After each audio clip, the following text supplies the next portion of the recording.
A hot summer night. It's so interesting. I just got back from a walk. Took my dog for a walk, and it wasn't that hot because it's cloudy, at least on this side of town, Yeah. and really windy. So I was like, oh, this is actually not so bad. It's hot, but you're right. There's some clouds out there. In fact, I walked outside to put some big garbage items out because tomorrow's big pickup day, and it looked like it was going to rain. Yeah, yeah.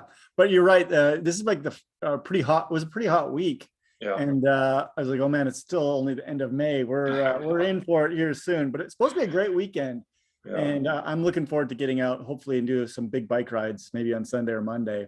Oh, The good. wind's supposed to die down. It's supposed to only be in the 80s. So, Yeah, I've been thinking about going down the lake and seeing how shallow it is right now. So well, maybe you could touch the bottom. I know.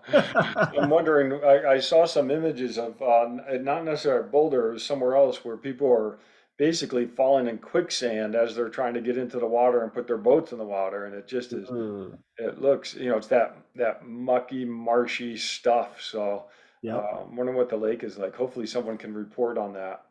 And Well, we have our event in a couple of weeks, right? So, we do June well, 12th. Yeah. yeah. So it's Wow, yeah, that it's is just a couple of weeks. Oh two my weeks from goodness. 2 weeks from tomorrow.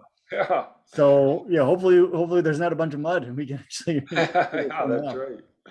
I better check and make sure we still have a permit. It may just, we'll see. Well, if there's no water, no permit. That's right. We'll just have to do a bike run, I guess. So we'll Yep. see. But no, I'm sure we'll do the swim and we'll certainly have fun doing that. And if it is mucky getting out, then it is what it is. And that just is part of the stories. Yep. Absolutely. Absolutely. So what should we talk about tonight? How about running? Yeah, let's talk running. And I love the article that you found. It's a nice article from Runner's World. You wanna set the Yeah. stage on it? Well, let me just tell you the title. So it's these 13 running myths are dated, dangerous, and slowing you down. Yeah. So I know this is kind of clickbaity, you know, but I subscribe to Runner's World, and so I read it pretty much every month. And there actually is some good stuff in Runner's World. I know you've contributed to Runner's World in the past. Mhm. It's a pretty good magazine, and Yeah. and this one I thought was really good because a lot of these myths are myths that I used to believe in, Mhm. and mostly for me, this was an opportunity to basically have confirmation bias Yeah, right. because these are the things that we teach. I know you teach some of this stuff. I teach Yeah. some of this stuff, and but when I talk to people, there's still a lot of belief in Mhm. these things, and Mhm. we'll get into some of them. I don't think we're going to get a lot of them, but Oh, no. I'll just tell you what, we will just start off and I'll just give the first myth and then you and I can ramble on a little bit about it. All So right. the myth is the first one, there's an ideal running form that will solve all your problems. Oh, we're not gonna get past this first one. Honestly, we could have 13 weeks Yeah. of talks just on this. So, John, how many times, I mean, in your world, in biomechanics, has somebody asked you, because I know you do a lot of stuff in running, asked you, oh, can you look at the way I run and fix the way I'm running because I want to be faster or I don't want to be injured or something like that. I mean, it's a regular Uh, occurrence, isn't it? yeah, yeah. I mean, it's the old adage of if you had a nickel for every time.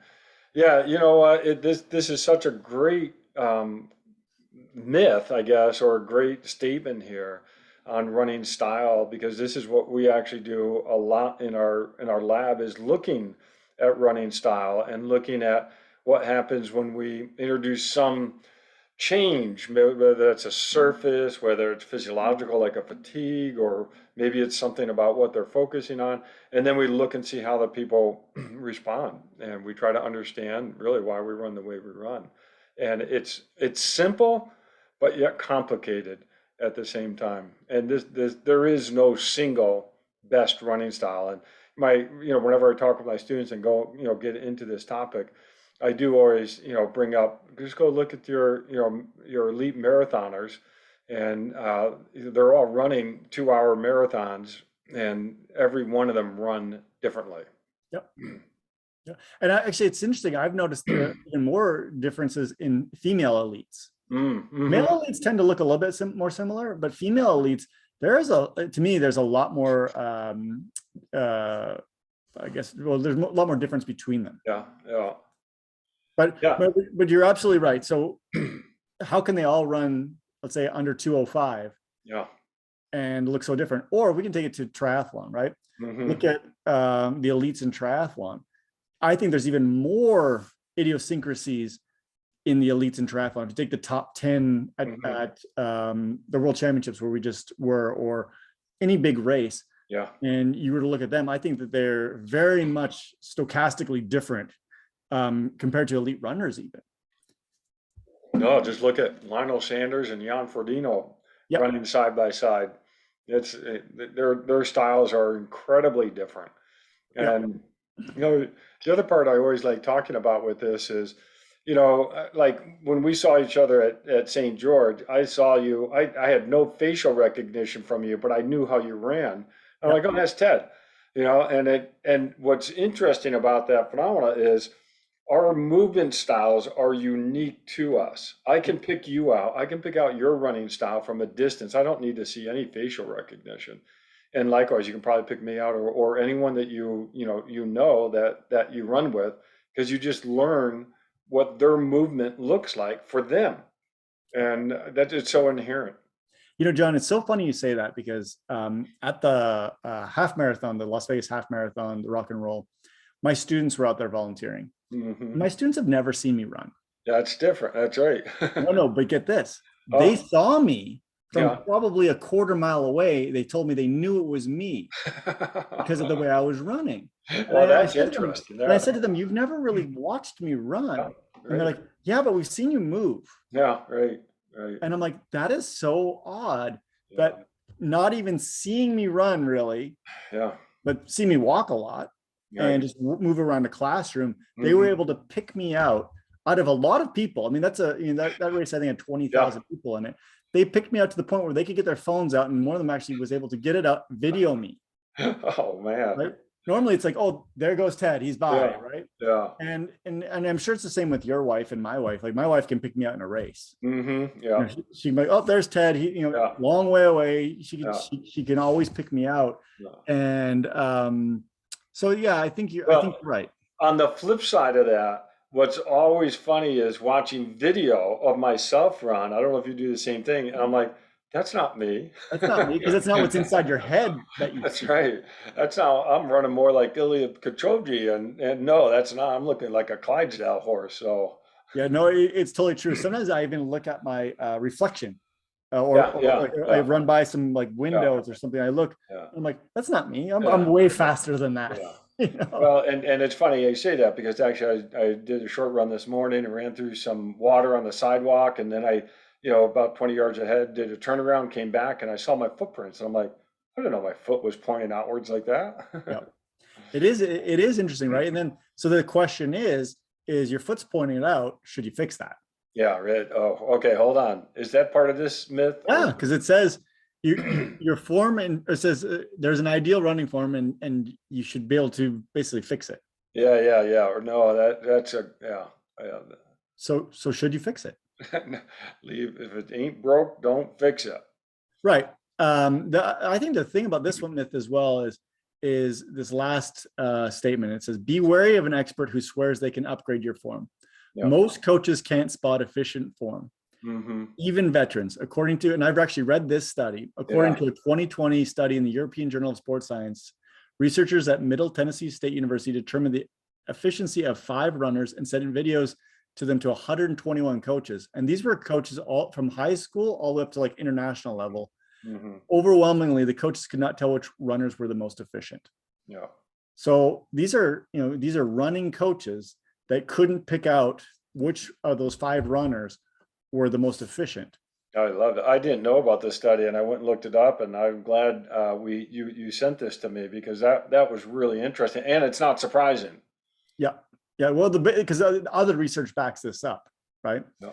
But now there are still some things that we can do, especially if someone's injured. And that's kind of where my world comes in. If someone is constantly injured, Mm-hmm. you have to change something. Yeah. Right. And because if they just, if they're injured, they rest, they get better, they go back and they run again, they get injured again, and you have this perpetual cycle. There's something that needs to change. Now, load could be part of it, right? Mhm. If the load management is proper, then I think you do need to look at not how to run ideally, Mhm. right? But how to run injury free, Mhm. right? Mhm. It might not be any faster Right. or even more efficient, but maybe it protects you from becoming injured. And we've talked a little bit about the big one for me that I see with people is the overstriding, That's right. right? Yeah, and just to bounce it back to the research, and I'm glad you brought that one up because I was at a conference and a bunch of biomechanists in a room, and we were talking about running style just like this, and someone finally said, "Can someone define what odor overstriding is Mm, biomechanically?" And yeah, it's one of these things where we all sort of know what it means, but to actually quantify it and measure it is actually really difficult. But at the same time, we know that when you increase your stride rate, that some of the mechanisms that we think are associated with running probably go down. yeah. And so, but there's no magic number either. It's not, don't target 180. And I always get turned off anytime I see someone talking about running and they say, oh, and you need to use 180 cadence. And it's just, Yeah, there's and no John, magic number. let me ask you this though. You're right, there is no magic number, but there are definitely some outliers of bad numbers. Mhm. Right? So I've come across people that their cadence was 145, Yeah, yeah, right? Now to me, yeah, they don't need to be 180, yeah. but 145, especially if they're running a good pace, tells you Hmm. they're taking a really long stride, Right, right. right? And especially if they have a history of injury, that's something that I'm going to address. Now, if Hmm. that person was kind of in that window of like 170, 180, I'm not going to say, oh, you're 170, you need to get to Yeah, yeah, 180. right, right. And it's the same on the other side. I think if your cadence is too fast, right, Yeah, you're up in the 200s, yeah. that might be also a predictor. So I That's think that it's kind of like most things physiologic. The right. the outliers are really more of the issue. Would you agree? Oh, yeah, I love that, and I think you're right. And I would also add, if you're going to make a mistake on cadence, you want to err on the higher side. Yeah. So it's sort of awkward when you take a longer stride, your impact with the ground goes up. It gets bigger.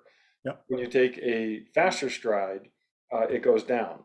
The problem is, which is sort of awkward, is that the more strides you take, the more load you accumulate over time. And so it's sort of one of these weird things, but we do think that the longer stride is going to lead to a bigger impact and probably be a factor related to overuse injuries. But at the same time, trying to trying to get someone to change their running style purposely is really hard to do. It is and it's not, right? Because in some ways you can, because how many people have you heard that have switched to like a 4 foot running?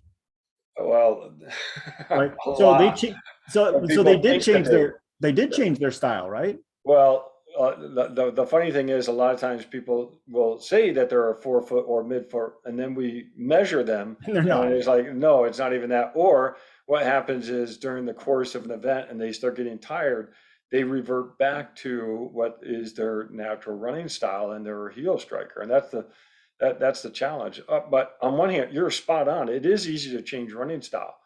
Just change surface.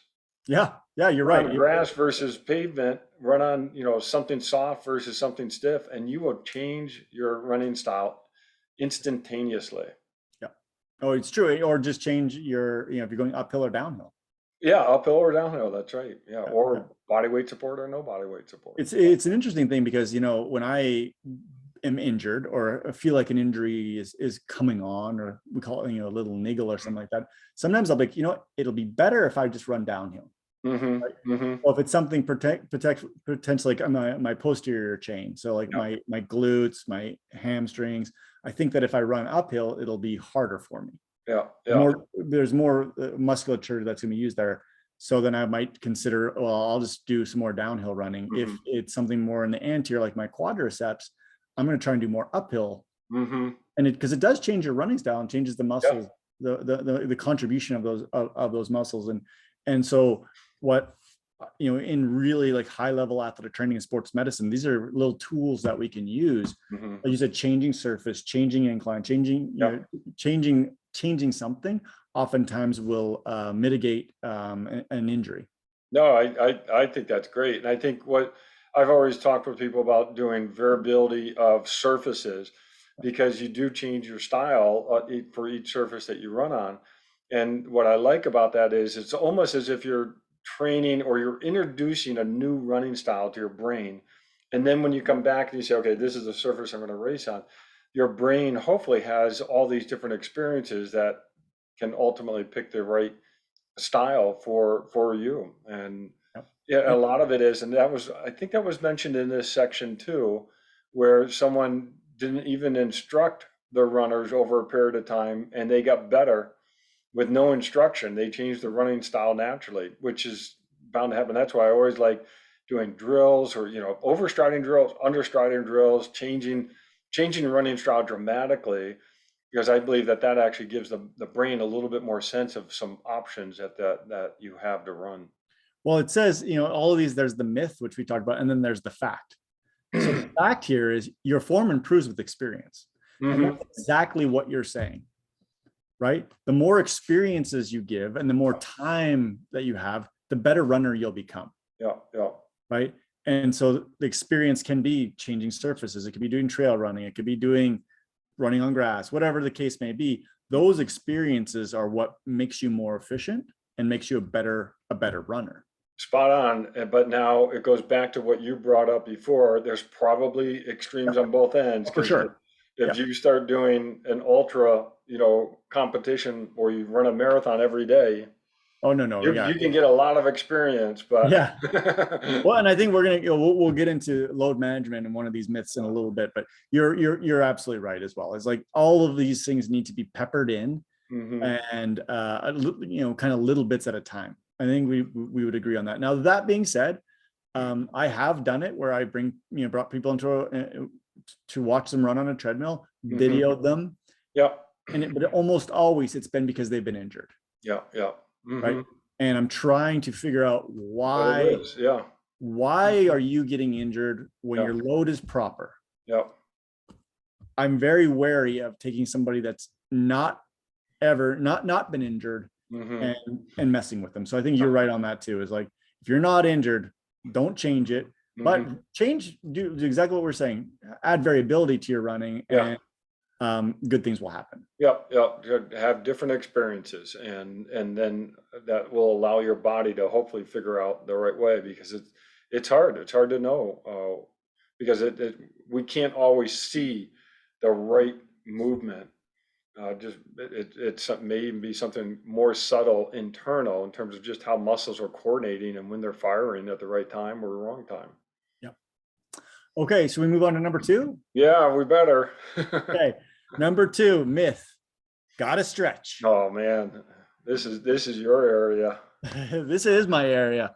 And so this is a really difficult area because, and we've talked some about this before, but we need to first, I think, talk about the different types of stretching. Yep.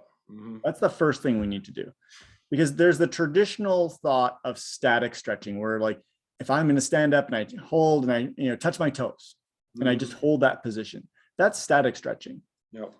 There is a lot of evidence coming to light that actually does very little for you. Mhm. It does it work? Can you actually increase how far you can touch? Absolutely.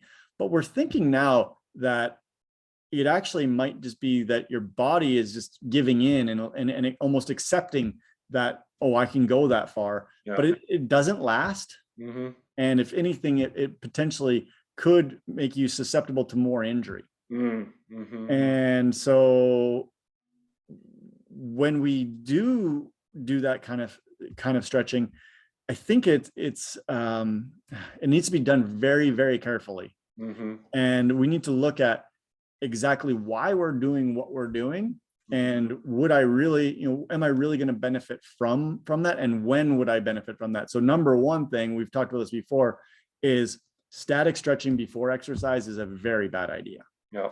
because basically you're turning off the inhibition, Mhm. and that inhibition is probably a protective mechanism. Mhm. So we probably don't want to do that. Now, when we can go into other things like dynamic stretching. Yeah. So that would be like movement. So like we talk about like leg swings or lunges or karaoke or running drills Mm-hmm. that's a different kind of stretching. And that stretching has been shown to actually improve performance. Mm-hmm. But static stretching, it doesn't necessarily do it. Now, the thing that the pushback I always get from athletes is, yeah, but it feels good. Mm-hmm. Like if you've got a sore hamstring, if you stretch it, oftentimes it feels better. Yeah, right, right. So once again, there's some neural inhibition that goes on here that actually does make it feel better, but doesn't necessarily make it better. Mm-hmm. And we've talked about this before with other things, but I can give you some drugs and make you feel better, but it Yeah, doesn't make your hamstring any better. yeah. And this kind of works very similarly to that. Well, I'll jump in and I'll say we actually have some colleagues who we work with that have looked at this specifically. Yep. And I think back to the first person I worked with was Harvey Wallman, who was in physical therapy, and he came to me and said, "Hey, I think static stretching interferes with the muscle generating force." And I'm like, "Yeah, maybe." This was back for 20 years at this point. And he said, "Yeah, let's do a study on static stretching and vertical jump performance. And I bet you're going to jump lower after static stretching." I'm like, "Come on, that's not going to happen." And so we did this study, and lo and behold, following static stretching, they jumped lower Yep. about a centimeter, which doesn't seem like a lot, but that's actually quite a bit. And it was really interesting how consistent it was across people. So they were doing static stretching, and their muscles were not generating the right amount of force at the right amount of time, and they jumped lower. And then another colleague of ours, Michelle Samuel, has done this work on stretching, and she looked at the dynamic part. And I just quickly Googled it because I had her look up. I should have looked it up ahead of time. And the dynamic stretching did not have a negative influence on performance. Yep. But the dynamic side can actually give you more range of motion to use Mm-hmm. during your activity. And the other side of dynamic stretching, and well, I hate to use stretching, dynamic warm up, Yeah. is that we actually increase the viscoelasticity of muscle, Mm-hmm. the viscousness of the joints Mm-hmm. also increases. It's one of the reasons we want to actually do a warm up. Mm-hmm. Right. And so once again, static stretching, probably not a good thing. Mm-hmm. Dynamic warm up, probably a good thing. Now, the situation is different if you once again are injured. Mm-hmm. So let me give you an example where this is really an interesting one. So an ACL repair. So someone has their ACL repaired. One of the things that we really need to worry about when we return them to play is that they oftentimes if they're not rehab properly, they don't have full knee extension. So they Okay. can't straighten their knee. Mm-hmm. And if you can't straighten your knee, especially in some sports, that becomes a real problem. You'll Right. create a limp, you'll create idiosyncrasies from side to side, muscle imbalances or imbalances side to side, back problems, hip problems, all these issues that can happen. Well, if that's the case, that you actually have a limitation because of a scarring, then static stretching probably does work. Mm-hmm. Mm-hmm. Right? So that is there is some times when we want to actually do that. Okay. Right. The other thing I would say is that in order to determine when it's the right time or when it's the wrong time, you probably need to work with a professional that understands this. And I'm going to be really bitter here for a minute. Okay. If that's okay. But have you seen these fly-by-night stretch labs that are opening up? No. Probably going to get sued here. That's okay. Okay. I don't have any money. So, so there's a new thing in the United States called Stretch Lab. Okay. And you pay a lot of money to have somebody stretch you. Okay. And I think I mean I could be wrong, but I think it's like $80 to $100 an hour. Oh, okay. Yeah. For literally somebody who's not educated, by the way. Right. Or they might be educated, but they're not like licensed or certified. No, right, Who knows what their education is? And they literally will stretch you. Okay. Because you can't like sit and touch your toes yourself. There's one opening across the street from me, and I'm so bitter every time I walk by. I want to sit out in front of them when they open and just be like, you know what, you're an idiot for going in here. But the problem is being stretched is kind of like a massage. It feels good, Uh-huh. Uh-huh. right? And so, but I'm just like thinking like all the, these athletes are going to go in there and they're going to get stretched Yeah. Yeah. and it feels good. But what's the benefit and what's the risk here Mm-hmm. of truly like elongating areas that maybe shouldn't be elongated? We talked about this a long time ago with hamstrings in particular. Yeah. And in general, people's hamstrings are actually in general too loose Mm-hmm. and their hip flexors are too tight if we were to compare. Yeah. Yeah. But if I spend all this time stretching my hamstrings that are already maybe too loose, Mm-hmm. I'm creating more of a muscle imbalance, more of an Mm-hmm. imbalance potentially. And so I think these things are kind of dangerous. Yeah. But mostly I'm bitter, but I didn't think of it. There you go. So, because my understanding, these businesses are crushing it and they're making a ton of money. Really? Oh, that's interesting. And I could get a group of my students, even former students, hire them, pay them like $50 an hour, Yeah. good money, and charge people $100 an hour, and Yeah. I'll be pocketing 50 here, 50 here, Yeah. 50 There you here. go. I'll be killing it. That's right. But I wasn't the one who thought of it. So Oh, that's funny. Well, it's interesting. I was thinking as you're going through this, I always like putting people in the water for range of motion. yep. But and when you start talking about the hamstring, that's a really good one because in the water, if you're running in the water and you put your leg out in front, you're already stretching your hamstring because you're flexing your hip. Yep. And then you try to pull your leg back and your leg is getting all this resistance and it's not built for that type of resistance. And so you can actually see some hyperextension at the knee Oh when you're yeah. running into water. So because the muscle ends up being too weak to hold the tibia, the lower leg, in the right position, so it doesn't hyperextend. It's super interesting you bring that up. And once again, we're never going to get through our list, but Yeah, is how weak your muscles can actually be and you could still run. that's right. Yeah, yeah, interesting. Because like you just said, like they have a hard time running against the resistance of water Hmm. because their hamstrings aren't strong enough, Yeah, right, right. right?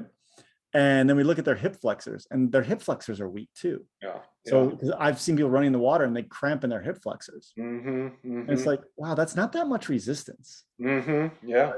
So it goes back to the first one as far as that we talked about was efficiency. Hmm. You can be a really efficient runner and be really weak. Yeah, that's right. You just become so efficient at using gravity, Yeah. and And running in one direction. running in one direction and running the exact same, Mhm. having the exact same stride length. And yeah, it's a really interesting thing, Mhm. and I'll throw myself out there. Like I think my legs are pretty weak these days. Like I can't squat my body weight. I haven't done squats in a long time, so I couldn't tell you. I mean, I can run, I can bike like crazy, Yeah. but you throw 145 pounds on a rack and have me squat, there's Mhm. no way I could do it. Yeah. Well, there's the biking. I mean, it's interesting. There's a video out there on someone biking to generate electricity, and they are trying to, cook a couple of pieces of toast. Yeah. And they have to generate well over 700 watts for a long period of time. And that is extremely hard to do. And so when we're doing our endurance events, if we're between 150 and even 200 watts, I mean, that's still a lot of watts, but that's not near our capacity of how much we can generate in a short period of time. And so it's interesting on the endurance end, we are mostly really focusing on coordination. Yeah. It's not necessarily that one rep max type of strength. I'm so glad you brought that up because, you know, there's a lot of endurance athletes that don't weight train, Hmm. right? I dabble, Yeah. I know you dabble. Hmm. Um, but if you think about it, like if I can squat 150 pounds or 200 pounds or 400 pounds, does that make me a better cyclist? Yeah, right. Because I've seen some guys that can squat a ton and can't cycle worth a Sprint damn. cycling, track But they, cycling but for they sure. can't even Yeah. they can't even sprint cycle Yeah. Yeah. because their coordination is Yeah. so Hmm. is so poor, Hmm. right?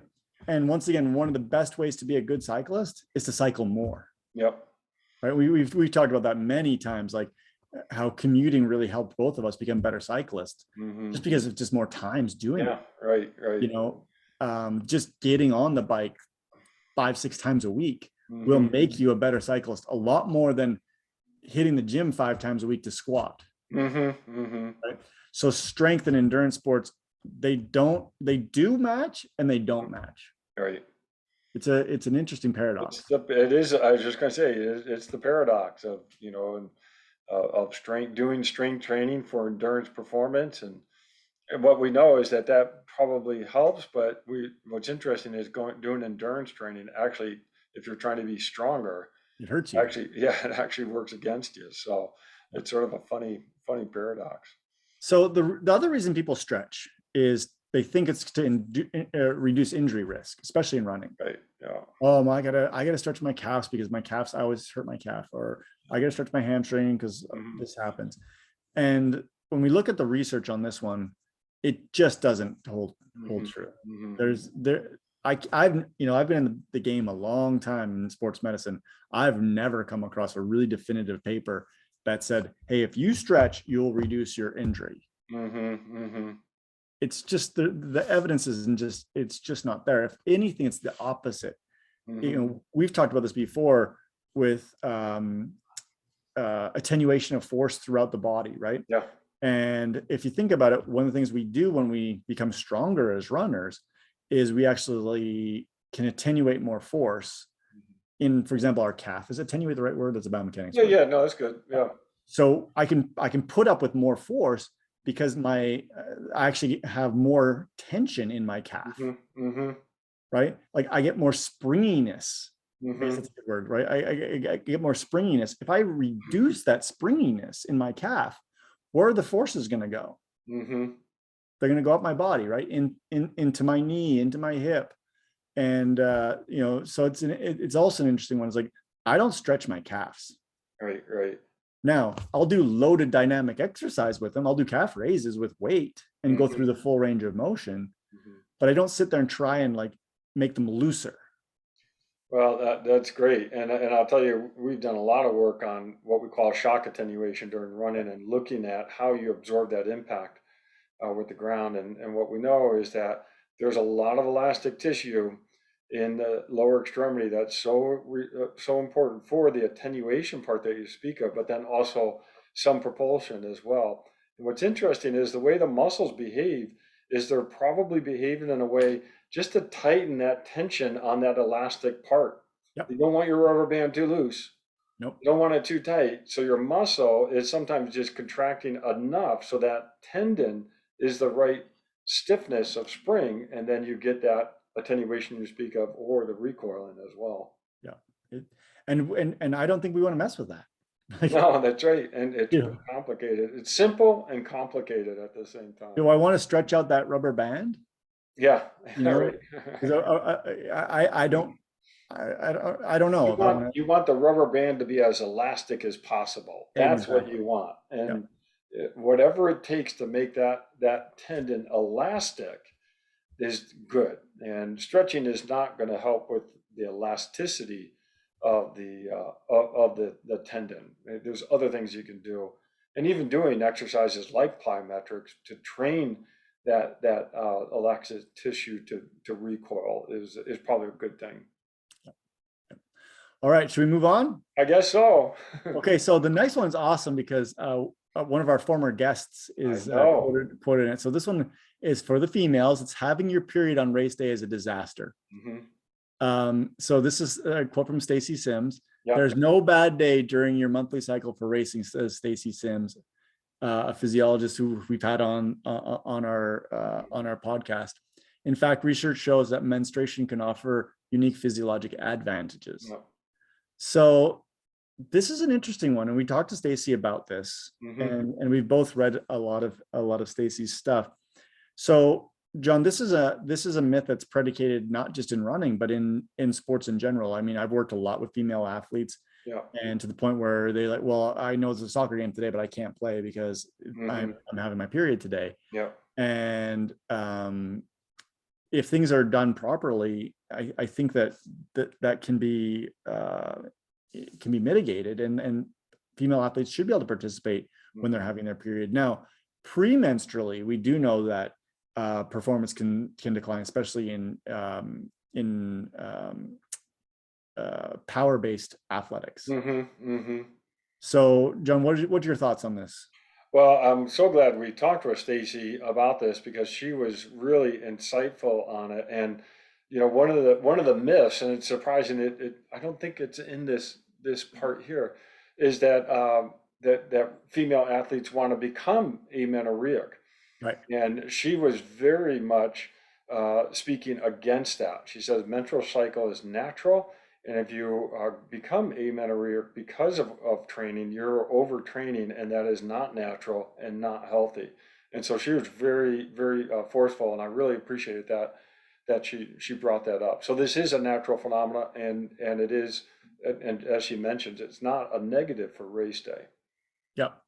The other one was talking about even during this phase. So this is the days right before bleeding begins can be some of the best performance days. This is more of an endurance because you can lower your core temperature and resting heart rate. And so really interesting. And then your heart rate variability actually improves during that time as well. So for an endurance athlete, it might be a good time, right? And the one caveat to this is I will say that with the females I've worked with and in reading Stacy's stuff, this is stuff that still needs to be dialed in and is very specific to an individual athlete. I know you listen to Fitter Radio, and I know I do as well.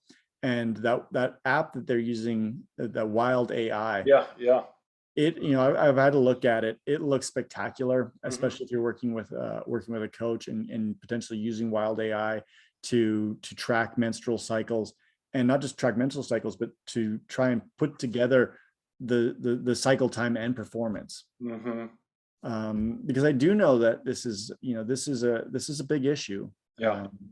But the first thing I would say, and this is once again with the female athletes I worked with, is at least test it out. Like, don't just assume because you're having your period at that time of a race that you're going to have a horrible race. And there actually has been some research on this as far as in the psychology world, in sports psychology world, that once again, if you believe you're going to have a bad race, because of X factor, you're probably not going to have the best race. And I think that there's things that can be done. And in this article, they also mentioned the usage of some different drugs to change the inflammatory patterns, creatine supplementation, which we did talk to her specifically about. There are things that can be done. And so once again, several of the female athletes that I've worked with in the past, they've done some of these things, and it does work, and you can mitigate it. Well, and yeah, I really like what Stacy's doing as well. And you mentioned the research, and she's a strong advocate that we have such a big gap in research and not using females as subjects, but then using data from men to try to project to what would work or what wouldn't work for females. And frankly, it just isn't the case. And so she's a really big advocate that we need to do more research with the female athlete, and I agree with that. I think there's a lot of information we're missing. Yeah, and I'll just once again plug it. I'm not obviously getting anything, but if you or a female that you're working with or your spouse or whatever is doing endurance sports, that Wild AI app seems like it could be a game changer. And it connects with Training Peaks, it connects with a lot of other metrics. I think your Aura ring, so it all gets put into it. So I think that would be a really good thing to do. Yep. Good. So the fact on this one is the hormone change can be an advantage. Good. All right, let's do one more, because I know this one will be a long one. So the myth is always be refueling. So this is a super interesting one for me, because there's so many myths around this. And what there always be refueling is like, should we always be having your glycogen stores at 100%, basically? Right. So you go out and run for 45 minutes, you got to stop halfway and have a gel. Now, on the other side of that, I think that triathletes in particular fall into the other side of this, Mm-hmm. where they're always not fueling. Mm-hmm. I see it, in people that I've worked with in the past, or people I've talked with in the past, is that, oh, I did a 4-hour ride and I only had one gel. Yeah, right. And Badge of honor, I'm right? so proud of myself that I did that. And Mm-hmm. that's the opposite side of this, right? What they're talking about here is really, you shouldn't always need to be eating or bringing in carbohydrates, especially in smaller or in shorter efforts. Basically, it says here, there's your your body turns your body to burn fat stores by running 90 minutes or more without refueling. So basically, up to 90 minutes, really, you probably don't need exogenous carbohydrates. Mm-hmm. Now, that being said, if you're going to be doing high intensity efforts, like in this, to say like 15 to 20 minute intervals, fueling is critical. Right. I can tell you, when I do my Zwift racing, and I know it's going to be like a hard hour race with a lot of like, Mm-hmm. man, I am fueled up. Like I am ready. I want to have as much fuel on board as I can. I got my bowl of jelly beans beside me, and any break I get, I'm bringing jelly beans Yep. in, because when you're putting out that kind of effort, Mm-hmm. it's a different story compared to if I go for the exact same times. Let's say it's a 60-minute race. If I go 60 minutes at zone 1 or zone 2, I don't need anything. You know, this is so interesting because we don't know the answer to the fueling. You know, right now the pendulum is swinging more towards what you're talking about with, you know, energy availability.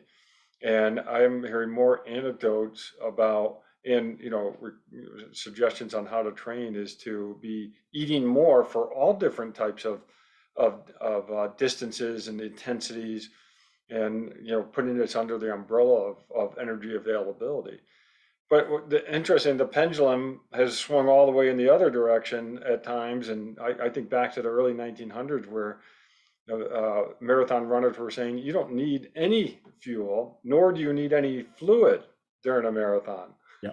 And that was, you know, then, and they were still running what we would look at as very respectable times, but not obviously not where we are now. But still, I mean, to run a marathon and not have any water or any fuel is that's amazing, and no one would do that today. But I bet you in you know 5 years maybe no one's going to be, you know, doing as much fueling as during a short race as what some people are doing right now. No. But if it's short, high intensity, Yeah. so for example, let's say I did a 30-minute, like a 5K, so a Hmm. 25-minute race. Right. I'm not going to eat anything during that race, That's right. Right. but I'm going to be fueled before. Like Yeah. I want my glycogen stores to be Yeah. Before the basically start. as Yep. high as they can, because I'm going to be Hmm. working hard, and I'm going to be utilizing carbohydrates as my main source Hmm. of fuel. Hmm. Now, once again, if I go 30-minute for a jog, I don't necessarily, I don't need anything. Yeah. Right. But as I already started talking about, with triathletes in particular on those long bike rides, Hmm. pendulum is swinging back to, once again, you're saying it, to Yeah. actually being having energy Yeah. on board. I can't tell you how many times I've talked to people and like, oh yeah, I was out there for like 5 hours, and 4 hours, I just started feeling horrible. Right. I'm not fit enough to do Yeah. my Ironman because I can't make it to that 5th hour. Yeah. And then the first question I ask is, well, how many calories did you eat during those first 4 hours? Well, the first 2 hours, I just had like a Gatorade, and then I started eating. And we're like, well, Hmm. you already are 1,000 calories behind Hmm. when you hit hour 2, or hour 3. So you started the hour 3. So was it really that you weren't fit enough, or did you Hmm. simply just run out of fuel? Yeah. Well, and I'm glad you mentioned that because it is, I think this is one of the toughest things about the nutrition plan for the Ironman is you've got that swim in front of you. Yeah. And you're obviously not eating during the swim nor drinking, hopefully. And now you're getting out and you've already got a pretty intense hour or, you know, plus whatever it is, Yeah. that you're already getting on the bike and trying to get that nutrition plan correct in that first portion of the bike is not easy. But it speaks to this point of you gotta practice being able to take this fuel in. And I think the Norwegians, we've read some different articles on them and how they are training with a lot of calorie intake during training sessions. It still comes down to this: is even in your zone 1, zone 2, the average athlete, depending on size, is somewhere between 600 and 800 calories used per hour. Hmm. And we're talking just your aerobic base training. You cannot eat that amount. Hmm. Hmm. You just can't. Right. So no matter what, you're in calorie debt, right? So then if you on purpose say, you know, for the first 2 hours, I'm not going to eat. Hmm. So now let's say you're on that middle of the range. So you're 700 calories. You're at 1400 calories deficit by the time you start eating. Right. What's the point? I get it. Like, yes, oh, you'll become a more efficient fat burner. Hmm. That research is still not very definitive, Hmm. right? And if you want to go 4 or 5 hours, Hmm. you are going to get to the point where your performance is going to decrease. Hmm. And then are you actually getting what you truly want out of the session? No, and I think that's a really important part is if you are training and you're under a calorie deficit and you're not able to run the pace that you want to run, bike the pace you want to bike, or swim the pace, then what are you getting for your training response? Yeah. Well, Yeah. Oh, you know what you're getting? Oh, I know how to suffer. No, but seriously, that's what. yeah, But some people say this to me. It's like, oh, I'm learning how to suffer. yeah. Like, you could suffer. I mean, Hmm. you know, there's a lot of things in life you can do to suffer. If you Yeah, want, you know, you can slap yourself in the face repeatedly over and over again. You'll suffer. You know, I don't think humans need to learn how to suffer. yeah. So, no, I just think that that's a big point here, and and it's kind of going counterintuitive to this myth. Is like they're saying always be refueling as the myth, but once again, this is from a running thing. Yeah, and I don't know what this myth should be called because there's so many, there's so much we don't know about nutrition. Yeah. And carbohydrates, fats, fasted and non-fasted, and it almost always comes back to the individual, and not only the individual, but the individual on that individual time. And because you and I have done a lot of reading on the gut biome, microbiome, and that is so variable and so important to this whole discussion, but yet we really don't have the answers. And that's why this nutrition part just continues to baffle a lot of us on these endurance events, and even what to do during training. So I don't know what this myth should be called. I don't agree with the always be refueling myth, Right. but there's a myth here. I just don't know what to call it. The other piece of evidence that I had here, and John, I'll speak to this because it happened to me, right? Like Hmm. I was constantly under fueling because I wanted to be lighter. Yeah, yeah. And when that happened, my endocrine system went bad, right? Hmm. My thyroid wasn't working very well. My testosterone was low. And so I started doing a lot of reading on this. And absolutely, there's good evidence that if you're constantly working out in low energy availability, Yeah, yeah. your thyroid will go bad Hmm. and your testosterone production will be reduced. Yeah. Then, when those two things happen, you store more body fat. Hmm. It's a crazy little world, but your metabolism decreases and then you store more body fat. So you think you're doing this because you're going to try and lose weight. Yeah. And what ends up happening is you end up gaining body fat in areas you don't want body fat. Well, okay, so now this myth should be called there is an ideal race weight. That's the myth. Well, I think that is one of these myths that we Oh, have. is it? Oh, then I don't remember seeing that one, but okay. There's But yes, so that is also a myth. So anyhow, well, short zone 1, zone 2. Yes, you don't need to constantly hmm. be refueling. Hmm. Intense stuff, you should be. Yep. Long stuff, Hmm. like you're starting to go longer than 90 minutes.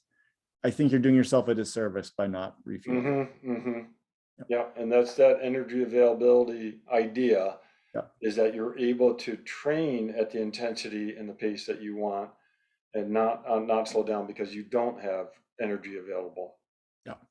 All right, next one, and this will be the last one we do. And Okay. really, we should have asked Brad when he was on, but Yeah, running is my therapy is the I myth. like this one. This sort of came out, a very different angle than what I was expecting. Yeah, me too. Me too. So, John, why don't you go ahead and summarize this one?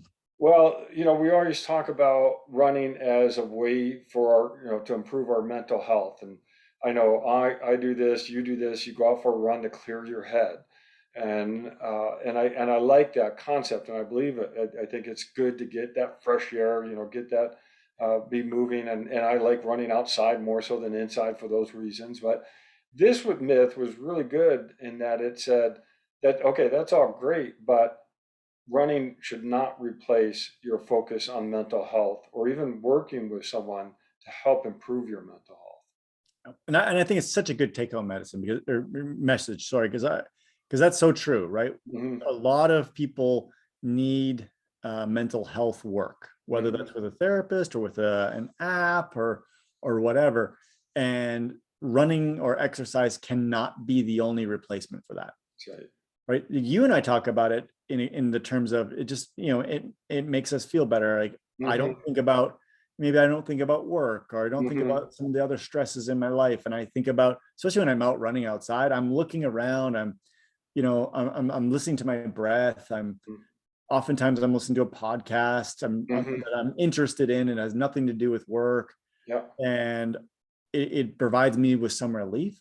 Yeah. But if I had like anxiety or ADHD or Mhm. depression or something like that, it might help, but it's not a substitute. That's right. And I think that's a really, I was so glad they put this in there because Yeah. I hadn't thought of it quite like this before either. Mhm. And I think it's a very important thing. And if we look at it with athletes in particular, mental health issues are just as prevalent in athletes as No, non-athletes. no, you're right. And we've seen some athlete suicide this last year, especially high level athletes. And that's why I like this myth is because I promote, exercise in terms of health, not only physical, but also mental.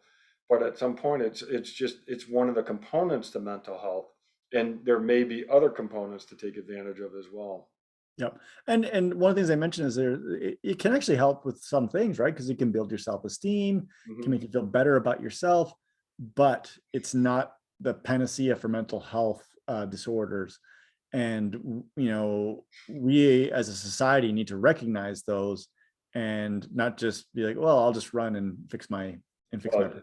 you're making me think of the podcast we did with our relationship coach, Kat, and then that was really, great from a mental health perspective, is making sure that your relationship is healthy, and you need to be intentional with that, and even go to marriage therapy or couples therapy or what have you, and that can actually help your training if you have your relationship in order.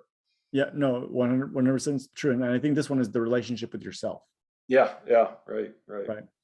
And yeah, so I think that we don't need to add too much more to this, other than we'll tell you the fact here. So the myth was running is my therapy. The fact is running is great for your brain, but no replacement for a mental health professional. Yeah, I like And that. I think that we need to perpetuate this, Hmm. uh, always. So what number are we on then? One, two, three. We did five of the 13. Yeah. So there's plenty more we could do one more if you want. Let's do the next Yeah, yeah, one. I'm scrolling through them here. Yeah. The next one the next one could be quite long. Oh yeah, this one. We talked 10% about rule. this one, We have. and it's the 10% rule. And yeah, I like this work. Let's save this one. Let's come back to this one in terms of how much your weekly mileage should change in the 10% rule. So Okay, let's hit the next one. We'll do it really quick. Even though it's a big topic, but we've talked about it before. Carbs are good, carbs are bad, fat is good, fat is bad. yeah, it's sort of related to what we talked about. Yeah, it's confusing. It is so confusing, Hmm. right? Carbs are the enemy. Oh no, we can't. I have to have my fat-free yogurt because fat is bad. No, no. And the one thing that I'm gonna say on this one is, as a society and as a sporting society, we need to get away from vilifying food. Hmm. Yeah. you know, there, it's so easy to say, oh, I'm going on a low fat diet. I'm going on Mm-hmm. a low carbohydrate diet. I'm going Mm-hmm. to do this. I'm going to do that. And it's really easy to vilify. And some people need to vilify it to help them with Mm-hmm. self-control. But for athletes, in particular triathletes, we need to make sure we're getting adequate levels of carbohydrates, adequate levels of fat. There's a little thing I always tell my students, and I think you probably tell them this as well, your students, is the membrane of every cell in your body, what's it mostly made of? Yeah, right. And they don't know. I mean, they No, should know, but they don't no. know. And you tell them it's fat. Mm-hmm. And I said, how many cells are in your body? Well, and they don't know. Mm-hmm. 10 Mm-hmm. trillion. So you have 10 trillion cells that every membrane is fat. Right. So if fat is so bad, Mm-hmm. why is our body, every cell in our body has a cell wall that's fat? Yeah, right. And that, that gets them thinking. And I'll add this in because I think it's important, is that this is also very generational, Mm-hmm. Mm-hmm. right? So, people of my generation, your generation, even people a little older than us, were told in the 70s and 80s, Yeah. right, that fat was bad. Well, okay, so now this starts to come, and this is one of my favorite authors is Tim Noakes, Yep. because he really introduced the concept of mainstream that fat was not bad, and even from a health perspective, he was very interested in diabetes and trying to get away from a lot of this processed food, which in essence is a lot of sugar and processed sugar even, and so yeah, it's fat, where does it fall in the diet? Where do carbohydrates? I know the low carb, high fat, and the debate with what you should be using for endurance events. At the end of the day, I agree with you. It's not, well, my perspective on this is the athlete needs to have a sustainable diet, Yep. a sustainable, regular, and diet even isn't the right word, but a sustainable eating pattern. And don't be going into these extremes. You've got to be able to sustain. And the one other tenet I go with is the food that you eat has to have been dead soon or recently. So Yeah. Well, that is interesting, right? Because how old is the food of your Morton gel, yeah, that's right. right? Because Who we talked about knows? this on one of those podcasts. We talked about, well, some of these more manufactured foods, Yeah, we think of them as less healthy. yeah, Well, not if you're trying to get the maximum amount of calories in your body as quickly as possible. You want it to be the most refined possible, mm-hmm, right? mm-hmm, So once again, I think we vilify mm-hmm. too easily, Yeah, right? yeah, right. And there's a time and a place. Now, like I'm sitting here right now, after we finish this, I'm probably gonna watch a little TV and just kind of unwind. I'm not gonna go have two gels, Mm-hmm.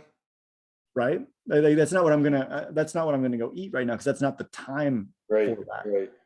But I am going to probably have a hamburger, to be honest with you. Yeah. And there's gonna be some fat in there. And guess Mm-hmm. what?